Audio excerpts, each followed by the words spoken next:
Trying to do here, there is this method to my madness, is to get around to as many cities as I can in the state as quickly as I can, because I have not really been willing to lay out what I would call a very detailed agenda until I've had a chance to listen to lots of people and hear from both internal constituents but also external constituents. As much as anything, I want to be sure that when we set a course forward, that we've heard from the variety of people who have an interest in what the university is all about and what it should be all about for the future. So that's been kind of important to me, is to get out and listen. And I felt I have the luxury of doing that because they're in the midst of a strategic plan called the Iowa Promise, which I looked at in great detail when I interviewed for the job and felt that this was a really good, solid strategic plan. It didn't really need to be changed at this point. So we've got a year or two before a new strategic plan is going to be needed for the university. It gives me some time to really begin to think seriously about how that is. Well, we can, there are a number of different ways. One is that we can work to try to keep tuition as low as possible. That's got to be in partnership with the state.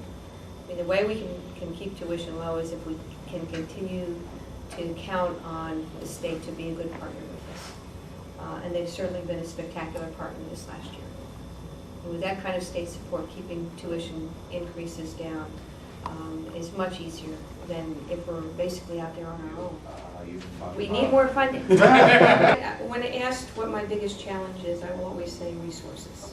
And the reason I'll always say that is because there's no shortage of talent, good ideas, things that we'd like to do. And it wouldn't matter how much we had in resources, I would still have this talent base that could use more, and that could do more with it.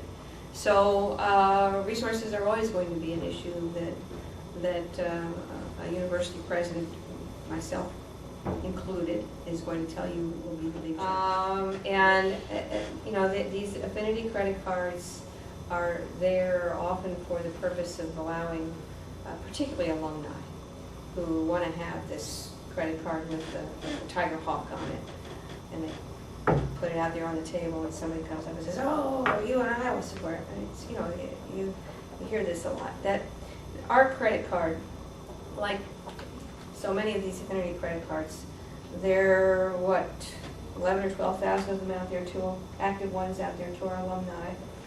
And we have 200 students that have these cards, 208 students that have these cards that actively use them.